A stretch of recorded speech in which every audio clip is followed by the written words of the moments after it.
চটিটা কম চাটুন। বাংলাদেশে খুব বড় দাপুটে পুলিশ অফিসার ছিল, নাম তার হারুন। ওর অবস্থাটা কি হয়েছে ইউটিউবে গিয়ে একবার দেখে আসবে।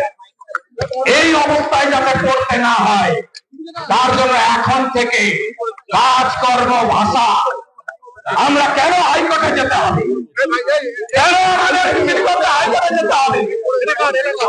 কেন যেতে হবে? আমি আপনাদের বলে গেলাম, ব্যারাকপুর কমিশনারেটে পুলিশ যদি আদব কায়দা না বদল করে, দুর্গাপূজার পরে কমিশনারেটে আসবো, অনেক লোক নিয়ে আসবো। আপনি ভাবতে পারেন আমাদের বোনকে কিভাবে জোর করে দাওয়া করানো হয়েছে ভোলা থানার আন্ডারে। এই ব্যারাকপুর কমিশনারেটের লোকেরা পাপে পূর্ণ হয়ে গেছে।